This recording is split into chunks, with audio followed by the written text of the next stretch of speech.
ஜெய் ஸ்ரீராம். அனைவருக்கும் வணக்கம். பல நூறு ஆண்டுகளாக எல்லோரும் எதிர்பார்த்து கொண்டிருந்த பல பக்தர்களால் கோரிக்கை வைக்கப்பட்ட ஸ்ரீ ராமருடைய ஆலய பிராணாபிஷ்டை தினத்தன்று அந்த ஆனந்த வைபவத்தை கண்டு கழித்து கொண்டிருந்த அந்த தருணத்தில் ஸ்ரீ ராமபிரானுக்கு அந்த ஆலயத்திற்கு நாமும் ஏதாவது செய்ய வேண்டும் என்ற ஒரு எண்ணம் எழுந்தது. அந்த எண்ணத்தை எங்களுடைய சகோதரர் ஸ்ரீ அரவிந்த் சுப்பிரமணிய அண்ணா அவரிடம் உடனடியாக தெரிவித்தேன். அவரும் ஸ்ரீ ராமருடைய சரணத்தில் இதை விட்டுவிடுவோம், இடைவிடாது பிரார்த்தனை செய்வோம் என்று கூறினார். அவரே அதற்கு ஒரு தீர்வை தருவார் என்றும் கூறினார். அன்று தொட்டு ஒரு மாத காலம் நாங்கள் இடைவிடாத பிரார்த்தனை செய்து வந்தோம். அந்த பிரார்த்தனையின் பலனாக ராமபிரான் ஒரு அதிசய நிகழ்வை எங்களுக்கு நடத்தினார். ஜெய் ஸ்ரீராம். அயோத்தியா, மதுரா, மாயா, காஷி, காஞ்சி, அவந்திகா, புரி, துவாரவதி செய்வ சப்தேதே மோட்ச ஜீவனஹான்னு சொல்லும்படி 7 மோட்சபுரிகளில் முதல் மோட்சபுரியாக விளங்கக்கூடியது அயோத்தியா. சாட்சாத் தாரக பிரம்மஸ்வரூபனான ராமபிரான் பூலோகத்தில் அவதாரம் பண்ணின ராம ஜென்ம பூமி. என்னுடைய சின்ன வயசுலேருந்தே இந்த ராம ஜென்ம பூமி அப்படிங்கிறது அப்போல்லாம் செய்திகளில் கேள்விப்படும் போது அந்த பகவான் பிறந்த அந்த ஒரு தப்போ பூமி, அந்த ஞான பூமியான அந்த அயோத்தியா, அங்கே ராமனுக்கு கோவில் அமையறதுல இவ்வளவு தடைகளா அப்படிங்கிறது அந்த சின்ன வயசுலேருந்தே மனசுக்குள்ளே விழுந்த ஒரு விதை அது. அப்புறம் கொஞ்சம் வளர்ந்து பெருசாகும் போது அயோத்தியாவிலே ராமனை தரிசனம் பண்ணக்கூடிய பாக்கியம் கிடைச்சது. 2012 கும்பமேளாவில் முதல் முறையாக அயோத்தியா போயிருந்தோம். அதுக்கப்புறம் பல முறை அயோத்தியா போயிருந்தா கூட இந்த 2012 அயோத்தியாவுக்கு போய் பார்த்தது இன்னும் மனசுக்குள்ள ஒரு பசுமுரத்தாணி போல இருக்கு. ஏன்னா நம்ம ஒரு வசதியான வீட்டில் எல்லா வசதிகளோடையும் வாய்ப்புகளோடையும் ஃபேனோடையும் ஏசியோடையும் உட்காந்துருக்கோம். ராஜா ராமச்சந்திரமூர்த்தின்னு சொல்கிற அந்த பகவான் தான் பிறந்த பூமியில் வெறும் ஒரு தார்பாலின் ஷீட்டுக்கு கீழே மழையும் வெயிலும் படும்படியா அவ்வளோ ஒரு மோசமான ஒரு சூழ்நிலை ராமன் அங்கே பார்த்தபோது அங்கேயே கண்ணீர் விட்டு அழுதோம் நாங்கள் எல்லாரும். அந்த ராமன் அவனுடைய பூமியில் அவனுக்கு ஒரு கோவில் அமைவதற்கு இவ்வளவு தடையா அப்படிங்கிற ஒரு வேதனை மனசுக்குள்ளே இருந்தது. அதிலிருந்து எங்கெல்லாம் உபன்யாசம் பண்ண போனாலும், எங்கெல்லாம் நம்முடைய பிரவச்சனம் இருந்தாலும், அந்த பிரவச்சனத்தில் கடைசியில் ஒரு 5 நிமிஷம் அங்கே இருக்கக்கூடிய அத்தனை பக்தர்களிடத்துலையும் அயோத்தியாவில் மறுபடியும் ராமபிரானுக்கு கோவில் வரணும், அதற்காக நம்ம பிரார்த்தனை பண்ணணுங்கிற ஒரு ரிக்வெஸ்ட்டை வைக்கக்கூடிய ஒரு வழக்கம் வந்தது. ஏன்னா பகவான் நினச்சிட்டானா சங்கல்ப மாத்திரத்தில் ஒரு நிமிஷத்தில் எல்லா காரியத்தையும் நடத்திட முடியும். அப்படி அந்த பகவானுடைய சங்கல்பம் ஏற்படலைன்னு சொன்னால் அதுக்கு காரணம் நம்முடைய பக்தியில் ஏற்பட்டிருக்கக்கூடிய குறைவு தான், வேற எந்த காரணமும் கிடையாது. அரசியல் காரணங்களோ வேற காரணங்களுக்கோ இல்லை, நம்முடைய பக்தியில் ஏற்பட்டிருக்கிற குறைவின் காரணமாகத்தான் இன்னும் கோவில் அமையாமல் இருக்கு. அதனால அந்த கோவில் மறுபடியும் அங்கே அமையணும் அப்படின்னா பக்தர்களுடைய பிரார்த்தனை வேணும்னு சொல்லி என்னுடைய ஒரு உபன்யாசத்துலையும் 2012 நான் இதை ரிக்வெஸ்ட்டாக வைக்கிற ஒரு வழக்கம் ஆரம்பித்து எல்லாரும் ஒரு 2 நிமிஷம் நித்தியம் பகவான் இடத்துல அயோத்தியாவில் ராமர் கோவில் அமையணும் அப்படிங்கிற ஒரு பிரார்த்தனையை வைக்க சொல்லி நம்மளும் ரிக்வெஸ்ட் வைக்க ஆரம்பித்தோம். ஆனால் இவ்வளவு சீக்கிரத்தில் ஒரு புஷ்கரம்னு சொல்லக்கூடிய ஒரு மாமாங்கம்னு சொல்லக்கூடிய 12 வருஷ காலத்துக்குள்ளே இந்த கோவில் மறுபடியும் வந்துடும், நம்மளுடைய காலத்தில் அதை கண்ணால் பார்ப்போங்கிற பாக்கியம் கிடைக்கும் நாங்கள் நினைக்கவே இல்லை. பகவானுடைய சங்கல்பம், பகவானுடைய கருணையினால அது அவ்வளவு சீக்கிரமாக அந்த காரியங்கள் நடந்து முடிஞ்சு நம்முடைய காலத்தில் எப்படி அயோத்தியாவில் ராமன் பட்டாபிஷேகம் நடந்த போது பக்தர்களெல்லாம் பார்க்கக்கூடிய பாக்கியம் அவருக்கு கிடைச்சதோ அதே போல கிட்டத்தட்ட 500 வருஷத்துக்கு வனவாசத்தை முடிச்சு மறுபடியும் ராமன் பட்டாபிஷேகம் பண்ணுறத நம்முடைய காலத்தில் நாமும் அப்போ இருந்தோம், நம்முடைய காலத்தில் நடந்தது, நம்ம அதை கண்ணால் பார்த்தோம்னு சொல்லக்கூடிய பாக்கியம் நமக்கு கிடைச்சது. எல்லா ஊர்களையும் ராமநவமியே மறுபடியும் வந்துருத்தோன்னு நினைக்கும்படி பிப்ரவரி மாதம், ஏப்ரல் மாதம் வர வேண்டிய ராமநவமி பிப்ரவரியே வந்துருத்தோன்னு சொல்லும்படி அத்தனை பேர் வீட்டு வாசலையும் கோலம் போட்டு மாவள தோரணம் கட்டி அன்னைக்கு நீர்மோர் பானகம் வச்சு ராமனுக்கு விசேஷ பூஜைகள் பண்ணி பல கோவில்களில் ராமனுக்கு அபிஷேக ஆராதனைகள் பண்ணி ஊர்வலங்கள் நடத்தி இப்படி அந்த ராமநவமியை கொண்டாடுவது போல ராமனுடைய பட்டாபிஷேகம் நிஜமாக நடந்திருந்தா எப்படி ஜனங்கள் கொண்டாடி இருப்பாளோ, அந்த கிருதயுகம் திரேதாயுகம் முடிஞ்சு 2வது யுகமான திரேதாயுகத்தில் ராமனுடைய பட்டாபிஷேகம் எப்படி நடந்ததோ அதை இன்னைக்கு நாம கலியுகத்தில் பார்க்கும்படி இந்த ராமனுடைய பிராணபரிஷ்டா வைபவத்தன்னைக்கு அத்தனை ஜனங்களும் கொண்டாடினோம். எல்லா கோவில்களையும் அர்ச்சனை, எல்லா கோவில்களையும் ராமனுக்கு பூஜை, சாயந்தரம் ராமனுடைய படத்தையோ விக்கிரகத்தையோ எடுத்துன்னு ஊர்வலம், சீதா கல்யாண உற்சவங்கள் இப்படி கொண்டாடினோம். பல கோவில்களில் பெரிய திரைகளை அமைச்சு கூடியிருந்து குளிர்ந்தேலோ ரெம்பாவாயின்னு ஆண்டான்னு சொல்லும்படி தனியாக உட்காந்து வீட்டில் பார்க்கக்கூடாது, பக்தர்களோட கூடி பார்க்கணும்னு சொல்லி அத்தனை பேருமா கூடி இருந்து பெரிய தொலைக்காட்சி திரைகளெல்லாம் அமைச்சு அத்தனை பேரும் ஆனந்தமாக பார்த்து ராமனுக்கு தீபாராதனை பண்ணோம் பிராணபிரதிஷ்டை ஆன போது. அப்போது மனசுக்குள்ள ஒரு எண்ணம் ஏற்பட்டது. என்ன அப்படின்னா, ஒரு பகவான் தெய்வமாக அங்கே உட்காந்துருக்காங்கிறத தாண்டி ராமனுடைய ராஜ்யம் ரொம்ப விசேஷமாக சொல்லப்பட்டிருக்கு. இந்த ராமராஜ்யத்தில் யாருக்கும் எந்த குறைகளும் ஏற்படலை, யாருக்கும் எந்த கஷ்டங்களும் ஏற்படலை, எல்லோரும் சௌக்கியமாக சந்தோஷமாக ஆனந்தமாக வாழ்ந்தார்கள்னு ராமாயணம் சொல்கிறது. அப்போது மறுபடியும் ராமன் ராஜாராமனாக பட்டாபிஷேகம் பண்ணிட்டு அங்கே அயோத்தியாவில் உட்காந்துருக்காங்க. ராமன் பட்டாபிஷேகம் பண்ணிக்கிற தருணம், ஒரு ராஜாவுக்கு பிரஜைகள் ஏதாவது சமர்ப்பணம் பண்ணணும் இல்லையா? ஒரு ராஜா புதுசாக வந்திருக்கான், அந்த ராஜாவுக்கு ஜனங்கள் போய் தங்களுடைய நன்றியை காட்டும் விதமாக, மரியாதையை காட்டும் விதமாக சமர்ப்பணம் பண்ணுறது அப்படிங்கிறது ஒரு வழக்கம். இங்கே தெய்வமே ராஜாவாக இருக்கு. தெய்வத்துக்கு காணிக்கையாகவும் இந்த ராஜாவுக்கு சமர்ப்பணமாகவும் நம்ம ஏதாவது பண்ணணும் அப்படிங்கிற எண்ணம் மனசுக்குள்ள ஏற்படுது. இத்தனை நாளாக நம்ம பிரார்த்தனை பண்ணினோம், அத்தனை பேரையும் பிரார்த்தனை பண்ண வச்சோம்.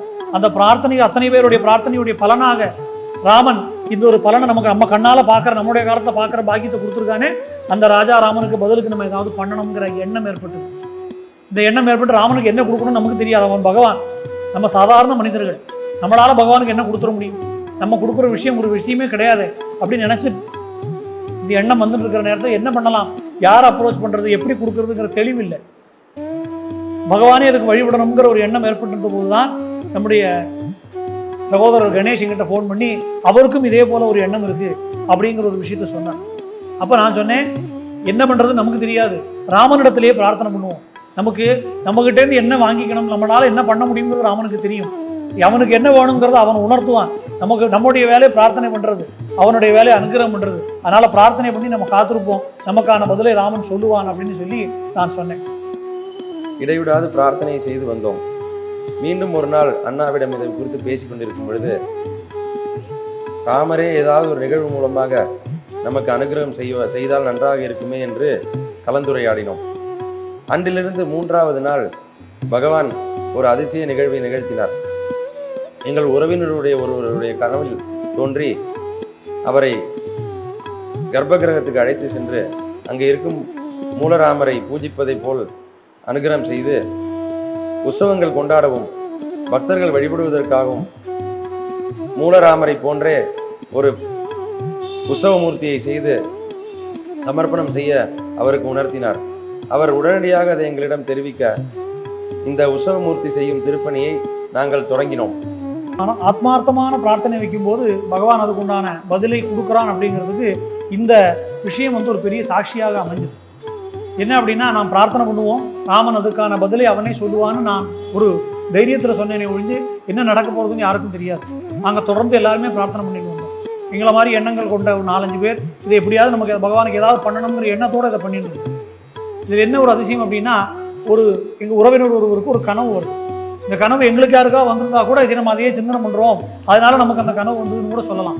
சம்பந்தமே இல்லாத ஒருத்தருக்கு அந்த கனவு வந்து, அந்த கனவுல ராமபிரான் அவர் அயோத்தியா வாசலில் இருக்கக்கூடிய அவரை அங்கே கோவிலுக்குள்ளே அழைத்து கொண்டு போய் அந்த ஆலயத்தின் முக்கிய நிர்வாகஸ்தரில் ஒருத்தராக இருக்கக்கூடிய கோவிந்த தேவகிரி மகாராஜுங்கிறவர். என்ன விசேஷம்னா, அன்னைக்கு தான் அவருடைய அமிர்த மகோத்சவமான தினம். அவர் அதை பெரிய அளவில் கொண்டாடி பெரிய குருமார்கள்லாம் வந்து அதை கொண்டாடக்கூடிய ஒரு தினமாக இருந்தது. இதெல்லாம் யாருக்குமே எதுவும் தெரியாது. இந்த நிகழ்வுகள் நடந்து முடிஞ்சதுக்கப்புறம் தான் டிவியில் வருது. அன்றைய தினம் அவர் கனவுல அவரே வந்து இவரை கூட்டி கொண்டு போய் ராமரை காட்டுறதாகவும், அந்த கனவுல ராம்லல்லா தனக்கா என்ன வேணும் அப்படிங்கிற அந்த பூஜையை நடத்தி அதன் மூலமாக உற்சவ விக்கிரகம் வேணும் அப்படிங்கிற செய்தி அவர் மூலமாக எங்களுக்கு வந்து சேரும். அப்போது நம்முடைய சிந்தனைக்கு அப்பாற்பட்டு பகவான் இந்த காரியத்தை நடத்துகிறான். அவருடைய விளையாட்டில் நம்மெல்லாம் ஒரு கருவிகள் அப்படிங்கிறத அப்போ தான் நாங்கள் புரிஞ்சுட்டோம். அவருக்கு என்ன தேவைங்கிறத அவர் அங்கே உணர்த்தினார். அப்போ இதுதான் அவருக்கான தேவைங்கிறத உணர்த்தின உடனே அதை நான் உடனடியாக செயலில் இறங்கி, அப்போது இந்த பகவானுக்கான உற்சவ மூர்த்தியை நம்ம பண்ணுவோம், அதுதான் பகவானுக்கு தேவை, நம்மகிட்ட கேட்குறாரு போல் இருக்கு அப்படின்னு சொல்லி, அப்பவும் எங்களுக்கு யாரை அப்ரோச் பண்ணணும், எப்படி பண்ணணுங்கிற விஷயங்கள் இல்லை. நம்ம பகவான் மேலே பாரத்தை போட்டு அவர் சொல்லிட்டார், பண்ண வேண்டியது நம்ம கடமை, பாக்கி அவர் பார்த்துப்பாருன்னு சொல்லி அந்த விக்கிரகத்துக்கான வேக்ஸ் மாடல், அதாவது மூல விக்கிரகமான ராம்லல்லா 5 வயது குழந்தையாக இருக்கக்கூடிய ராமர், பாலராமனாக இருக்கக்கூடிய சுரூபம், அந்த மூல விக்கிரகமான கல் விக்கிரகம் எப்படி இருக்கோ அதே போல இந்த உற்சவ மூர்த்தி அமைக்கணும். ஏன்னா ஒரு ஆலயத்தில் மூலவர் உற்சவங்கிறது ஒரே சூரிய சந்திரால் போல ஒரே சக்தியுடைய 2 பகுதிகள், எல்லாருமே தரிசனம் பண்ணுறதுக்காக மூலமூர்த்தி. அந்த ஆலயத்திலிருந்து வெளியில் வந்து கோவிலுக்கு வர முடியாதவர்களுக்கும் சுற்றி இருக்கிறவர்களுக்கும் மக்களுக்கும் தேடி வந்து அனுகிரகம் பண்ணுறதுக்காக உற்சவமூர்த்தி. அதனால் மூலமூர்த்தியோட கலைகள் எல்லாம் அந்த உற்சவம் நடக்கும்போது உற்சவமூர்த்தி வெளியில் வந்து பக்தர்களுக்கு அதை எடுத்துன்னு வந்து அனுகிரகம் பண்ணுறாருன்னு ஐதீகம். அதனால அந்த மூலமூர்த்தி எப்படி இருக்கும், ராம்லல்லா எப்படி அமைக்கப்பட்டிருக்கும், அதே உருவத்தோட அந்த என்னெல்லாம் அமைப்புகள் அங்கே சொல்லப்பட்டிருக்கோ அந்த மூல விக்கிரகத்தை இருக்கோ அதை அப்படியே பார்த்து அதன்படியே இந்த உற்சவ விக்கிரகத்தை உருவாக்கணுங்கிற தீர்மானத்தோட அந்த வேக்ஸ் மாடலை அமைத்து, அந்த வேக்ஸ் மாடலை ஒன்றொன்றாக பார்த்து தலையில் போட்டிருக்கிற அந்த அழகபாரம்னு சொல்லுவோம், இந்த ஜடா அலங்காரத்திலிருந்து அங்கவஸ்திரத்திலிருந்து திருவடி வரைக்கும் ஒரு விஷயத்தையும் பார்த்து பார்த்து பார்த்து இந்த மூல மூர்த்தி எப்படி இருக்கும் அதே போல் அந்த உற்சவ மூர்த்தியை உருவாக்கி அதை ராமநவமி அன்னைக்கே அந்த வார்ப்புன்னு சொல்லக்கூடிய காஸ்டிங்னு சொல்லுவோமே, அந்த பஞ்சலோக உலோகங்களை உருக்கி ஊற்றக்கூடிய அந்த ஒரு விஷயமும் ராமநவமி அன்னைக்கு ராமநாம கோஷங்கள் முழங்க, ராமனுடைய ஸ்துதிகள் முழங்க அங்கே வச்சு பண்ணக்கூடிய ஒரு பாக்கியம் நமக்கு கிடைச்சது. உடனடியாக அத்திருப்பணியை நாங்கள் தொடங்கி வேக்ஸ் மாடல் எல்லாம் முடிந்து அந்த ஃபோட்டோவை காஞ்சி காமகோடிபீடம் ஜெகத்குரு ஸ்ரீ சங்கராச்சாரிய சுவாமிகளிடம் எடுத்து சென்றோம். அவரும் அந்த வேக்ஸ் மாடல் ஃபோட்டோவை பார்த்துவிட்டு பரிபூர்ணமாக எங்களுக்கு ஆசீர்வாதம் செய்து மேலும் திருப்பணியை நல்ல விதமாக செய்து முடிக்க அனுகிரகம் செய்து பிரசாதம் கொடுத்து ஆசீர்வாதம் செய்தார். அதன் பயனாக நாங்கள் எல்லா வேலைகளையும் திருப்பணிகளையும் முடித்து அந்த விக்கிரகத்தை சுவாமிகளிடம் எடுத்து சென்றோம். அவரும் அந்த விக்கிரகத்தை பார்த்து அந்த அழகை பார்த்து ரசித்து மனமாற சந்தோஷப்பட்டு அந்த விக்கிரகத்துக்கு அவருடைய திருக்கரங்களாலே பூஜையும் செய்து ஸ்ரீராமர் ஆலயத்திற்கு உற்சவ விக்கிரகமாக இதை சமர்ப்பணம் செய்ய பரிபூர்ணமாக எங்களுக்கு ஆசீர்வாதம் கொடுத்து அருள் வழங்கினார். ராமச்சந்திரமூர்த்தியுடைய உற்சவ விக்கிரகம் தயாராகி மோட்சபுரியான அயோத்தியா மாநகருக்கு எடுத்து செல்றதுக்கு முன்னாடி நம்முடைய ஜெகத்குருக்குள் எல்லார்ட்டையும் ஆசீர்வாதம் வாங்கிட்டு அவர்களுடைய அனுகிரக சக்தியோட அந்த ராமனை கொண்டு போய் அந்த அயோத்தியா மாநகரில் நுழைஞ்சு அந்த ராம ஜென்ம பூமியில் ராமனுடைய மகாக்ஷேத்திரத்தில் இதை சமர்ப்பணம் பண்ணக்கூடிய பாக்கியம் எங்களுக்கு கிடைச்சது. இதோ எங்களுக்கு மட்டும் கிடைச்ச ஒரு விஷயமாக நாங்கள் நினைக்கல. பக்தர்களுக்காக ராமன் பண்ணின அனுகிரகத்தில் ராமனுக்கு பல பேரும் ராம காரியத்தை அனுகிரகம் பண்ணியிருக்காங்க. அதில் அணில் அனுகிரகம் பண்ணுறது போலங்கிறார். அந்த அணிலை விட கம்மியாக இருக்கக்கூடியவர்கள் நம்ம. ஏதோ சாதாரண ஒரு தூசி துகளுக்கு சமமான ஒரு நம்மளையும் ஒரு பொருட்டாக கருதி ராமன் இந்த பாக்கியத்தை நமக்கு கொடுத்துருக்காரு. ராம கைங்கரியம்ங்கிறது அவ்வளவு பெருசு. அதில் ஏதோ ஒரு பாக்கியத்தை ராமாயணம் அப்படிங்கிறது நம்முடைய பாரத பூமியில் ஒரு ரத்தத்தோடையும் சதையோடையும் கலந்த ஒரு விஷயம், ஒவ்வொரு அணுவிலையும் கலந்துருக்கக்கூடிய விஷயம். இந்த ராமாயணம் அப்படிங்கிறது பாரத பூமி முழுக்க நடந்த ஒரு சமாச்சாரம். வடக்க அயோத்தியாவில் அவதாரம் பண்ணின ராமன் தட்சிண பாரதத்தில் தன்னுடைய பல லீலைகளை நடத்தியிருக்கார். அப்படி இந்த வடக்கையும் தெற்கையும் இணைக்கக்கூடிய ஒரு பகுதியாக இன்னைக்கும் ராமேஸ்வரம்ங்கிற க்ஷேத்திரம் இருக்கு. அந்த காசி யாத்திரைன்னு பண்ணக்கூடியவர்கள் அங்கிருந்து இருக்கக்கூடியவர்கள் இங்கே ராமேஸ்வரத்துக்கு வரதும், நம்ம இங்கே ராமேஸ்வரம் தொழுதுட்டு இங்கேருந்து வடக்க போகிறது அப்படின்னு ஒரு வழக்கம் வச்சுருக்கோம். அதுபோல ராமனுடைய குலதெய்வமான ரங்கநாத சுவாமி நம்முடைய தட்சிண பாரதத்தில் இருக்கார். அந்த ராமன் சேதுக்கரை அணைக்கு அமைப்பதற்காக ராமேஸ்வரத்துக்கு வந்து இங்கிருந்து சேதுக்கரை அமைச்சு இலங்கைக்கு போய் ராவணனை சம்ஹாரம் பண்ணிட்டு வந்தார். அப்போது அது தட்சிண பாரதத்துக்கும் ஒரு சம்பந்தம் இருக்குங்கிறத உணர்த்தும்படியா இங்கிருந்து அந்த உற்சவமூர்த்தியை பண்ணி கொண்டு போகக்கூடிய ஒரு பாக்கியம் நமக்கு கிடைச்சது. மூலமூர்த்தியான ராம்லல்லாவும் தட்சிண பாரதத்திலிருந்து போனவர் தான். அதுபோல இதை கொண்டு போய் ராமனிடத்துல சமர்ப்பணம் பண்ணும்போது எங்களுக்கு சொல்ல முடியாத ஒரு உணர்வு ஏற்பட்டது. நம்மளையும் ஒரு பொருட்டாக கருதி அந்த பகவான் ராமச்சந்திரமூர்த்தி ராஜா ராமன் அத்தனை பேருக்கும் அனுகிரகம் பண்ணக்கூடியவன், எல்லாரையும் சந்தோஷமாக வைத்திருக்கக்கூடிய அந்த ராமச்சந்திரமூர்த்தி பட்டாபிராமன், சீதாராமன், எத்தனையோ பேர் அவனுக்கு. அவன் கல்யாணராமனாக, கோதண்டராமனாக, பாலராமனாக இருந்து நமக்கு அனுகிரகம் பண்ணுறான். அதை சமர்ப்பணம் பண்ணக்கூடிய பாக்கியத்தை கொடுத்து எங்களுக்கும் பகவானுடைய அனுகிரகமும் இதா எங்களுக்கு மட்டும் இல்லாமல் இது அத்தனை பேருக்கும் இது லோக கல்யாணத்துக்காக அமைஞ்ச ஒரு விஷயம். இந்த உலகத்தில் இருக்கிற அத்தனை ஜனங்களுக்கும் ராமராஜ்யம் ஏற்பட்டு இந்த ராமராஜ்யத்துடைய பலனாக எல்லோருக்கும் சந்தோஷமான வாழ்க்கை அமையறதுக்கு இதுவும் ஒரு காரணமாக அமையட்டும்னு அந்த ராமபிரானிடத்துல மனப்பூர்வமாக பிரார்த்தனை பண்ணி இப்படி ஒரு மகத்தான பாக்கியத்தை கொடுத்த என்னுடைய குருநாதர் சேஷாதிரி சுவாமிகளுக்கும் சங்கராச்சாரிய சுவாமிகளுக்கும் அத்தனை பேருக்கும் எங்களுடைய சாஷ்டாங்க நமஸ்காரத்தை தெரிவித்து இந்த ராமனுடைய அனுகிரகம் அத்தனை பேருக்கும் உண்டாகட்டும்னு பிரார்த்தனை பண்ணிக்கிறோம். ராமாய ராமபத்ராய ராமச்சந்திராய வேதசே ரகுநாதாய நாதாய சீதாய பதே நமஹ. நன்மையும் செல்வமும் நாளும் நல்குமே, திண்மையும் பாபமும் சிதைந்து தேயுமே, ஜென்மமும் மரணமும் இன்றி தீருமே, இம்மையே ராம என்று 2 எழுத்தினார். ஜெய் ஸ்ரீராம். जय श्री राम। परम पूज्य कांची कामकोटीश्वर जगत गुरु शंकराचार्य श्री शंकर विजयेंद्र सरस्वती जी महाराज के कर कमलों से इस वर्ष 22 जनवरी को रामलाला के पुत्र प्रतिष्ठा के अवसर पर करन्यास आदि का कार्यक्रम उनके सानिध्य में संपन्न हुआ। इस कार्यक्रम के बाद प्राण प्रतिष्ठा का कार्यक्रम और मंदिर लोकार्पण का कार्यक्रम संपन्न हुआ।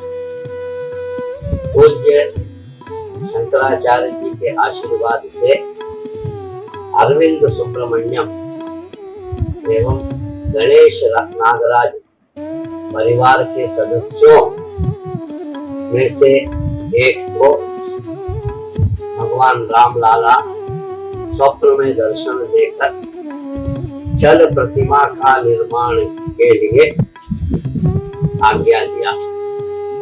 उसी संकल्प को साकार करते हुए अरविंद सुब्रमण्यम परिवार एवं गणेश नागराज परिवार ने अष्टधातु पंचधातु के जल प्रतिमा, जिसको हम दक्षिण भारत में उत्सव विग्रह कहते हैं, 2 फीट की ऊंची उत्सव विग्रह को तैयार कर आज 26 सितंबर को भगवान रामलला को अयोध्या राम जन्मभूमि पुण्य क्षेत्र के यज्ञ मंडप में विधिवत षोडशोपचार पूजन करते हुए राम जन्मभूमि तीर्थ क्षेत्र ट्रस्ट के सचिव श्री संपत राय जी को प्रदान किया। यह एक सुखद अवसर है जिस आज का यह मूर्त पूज्य शंकराचार्य जी के द्वारा निकाला गया था और आज से यह जल प्रतिमा उत्सव विग्रह राम जन्मभूमि पुण्य क्षेत्र ट्रस्ट को हुआ, जो समय समय पर पर्वों पर रामनवमी उत्सव के अवसर पर भगवान जो है अयोध्या वासियों को दर्शन देने के लिए इस प्रतिमा के रूप में नगर भ्रमण करेंगे। जय श्री राम। அரவிந்த் சுப்பிரமணியம் சுவாமி குடும்பமும் கணேஷ் நாகராஜ் இந்த குடும்பங்களும் என்ன தவம் செய்தேனும்பா, ஒரு நல்ல காரியம் பண்ணி அதை நிர்மாணம் பண்ணுறதுக்கு என்ன தவம் செய்தேனும்பா. அது மாதிரி இந்த குடும்பங்கள் என்ன தவம் செய்ததோ அதனுடைய பிரதிபலிப்பு தான் இன்னைக்கு விக்கிரகமாக அங்கே ராமன் அயோத்திக்கு போகிறது. இந்த குடும்பம் எல்லாருக்குமே கிடைக்கும். ஆனால் நமக்குன்னு ஒரு சந்தோஷத்தை உண்டு பண்ணுறதுனாலும் அந்த சந்தோஷத்தை யார் அடுத்த வாழ் கொடுக்குறாரோ பிறந்தார் உயர்ந்தாரேம்பா. இப்போது அங்கே வரும்போது கை கூப்பிடுவா அத்தனை பேருக்கும் நம்ம குடும்பத்துலேருந்து ஒரு சைக்கியத்தை உண்டு பண்ண முடியுது இல்லை. இன்னும் அயோத்தியின் வானத்துக்கு எத்தனையோ பேர் வரப்போகலாம். அத்தனை பேரும் ராமனை சேவிக்கும் போதெல்லாம் ஏதோ ஒரு எஜமான இருக்கணும் எல்லாத்துக்குமே. இப்போ இந்த குடும்பங்கள் ஏதோ ஜென்மாந்திர சுகிருதம் தான். அந்த ஜென்மாந்திர சுகிருதம் பண்ணதுனால தான் ஒரு விக்கிரக ரூபத்தை ராமன் எழுந்தருளி அவரும் தான் ஓப்பா அதான் சொல்லுவாங்கல்ல, தானே உவந்து அமர்ந்து கிடந்து சேவை சாய்க்கிறது தான் நைதிவே சொல்லுவோம். நமக்கே ஒரு இன்னர் ஹார்ட்னு சொல்லுவோம், உள் மனசில் ஒரு சந்தோஷம் கிடைக்கிறது. இந்த கிடைக்கிற சந்தோஷம் நம்ம டிஸ்ட்ரிபியூட் பண்ணுறதுக்காக ராமன் அங்கே போகிறார். அந்த குடும்பங்களும் இன்னும் அதை சேவிக்கிறவா அவன் சார்ந்த குடும்பங்களும் இதுக்கு உதவி செய்தவா ஒரு கைங்கரியம் பண்ணவா இவா எல்லாருக்கும் வாழ்ந்தால் கடைசியில் முடிக்க சொன்னால எற்றைக்கும் 7 பிறவிக்கும் உந்தன்னோடு உற்றோமே யாவோம் நமக்கே நாம் ஆட்செய்வோம் மற்ற நம் காமங்கள் மாற்றியதம்மானால இந்த குடும்பங்களும் இதுக்கப்புறம் வரக்கூடிய புதிய தலைமுறைகளும் எல்லாரும் சௌக்கியமாக்கிறதுக்கு அடியை ஆராதிக்கிற ராமன் ஆராதித்த ராமன் தொழுத பெருமாள்கிட்டருந்து ஸ்ரீரங்கம் ரங்கநாத சுவாமிகிட்ட அடியேனும் பிரார்த்தித்து எற்றைக்கும் 7 பிறவிக்கும் மாறி அடியார்கள் வாழ அரங்கநகர் வாழ கடல் சூழ்ந்த மண்டலத்திற்கு எல்லாரும் சௌக்கியமாக்கிறதுக்கு அடியேன் பிரார்த்திக்கிறேன்.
वैदेही सहितं सुरद्रमदले हैमे महामण्डपे मध्ये पुष्पकमासने मणिमये वीरासने सुस्थितम् अग्रे वाचेति प्रपञ्चनसुदे तत्त्वं मुनिभ्यः परं व्याख्यान्तं वरदादिभिः परिवृतं रामं भजे श्यामளம். ராமச்சந்திரமூர்த்தியுடைய ஜென்மபூமியாக இருக்கக்கூடிய அயோத்தியா மாநகரின் புண்ணிய தீர்த்தமான சரையு நதி கரையில் இருக்கோம்.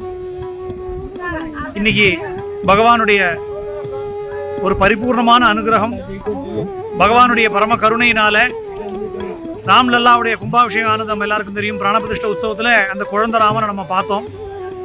பகவான் சொப்னத்தில் ஒரு ஆக்ஞை கொடுத்ததன்படி அதன் அந்த பிரதிபிம்பமாகவே ராம்லல்லாவுடைய மூல விக்கிரகம் எப்படி இருக்கோ அதே போல ஒரு பிரதிபிம்பமாக உற்சவமூர்த்தி தனக்கு வேணும்னு பகவான் சொல்லி அதை பண்ணக்கூடிய பாக்கியம் நமக்கு கிடைச்சது. பண்ணி கொண்டு வந்து இன்னைக்கு புனர்வசு நவமி சேர்ந்திருக்கக்கூடிய அதே தினத்தில் ராமநவமி போலவே இருக்கிற காரணத்தினால அந்த தினத்தில் இன்னைக்கு ஆலயத்தில் போய் விசேஷமாக ராம ஷடக்ஷரி ஹோமங்கள் நடத்தி அதை அயோத்தியா ராம மந்திரத்தில் பகவானிடத்தில் அந்த ஆலயத்தினுடைய நிர்வாகிகள் ட்ரஸ்டீஸ் ப்ளஸ் பிஜாவர் சுவாமியுடைய முன்னிலையில் அதை சமர்ப்பணம் பண்ணக்கூடிய பாக்கியம் நமக்கு கிடைச்சது. பகவானுடைய அனுகிரகம் நம்ம அத்தனை பேருக்கும் பரிபூர்ணமாக கிடைக்கட்டும். ராஜா ராமச்சந்திரனுடைய கிருப்பை நம்ம எல்லோருக்கும் வந்து சேரட்டும் அப்படின்னு சொல்லி இந்த சப்த மோட்சபுரியில் முதல் மோட்சபுரியாக இருக்கக்கூடிய அயோத்தியாவில இருந்து எல்லாருக்காகவும் நாங்கள் பிரார்த்தனை பண்ணிக்கிறோம். லோகா சமஸ்தா சுகினோ பவந்து.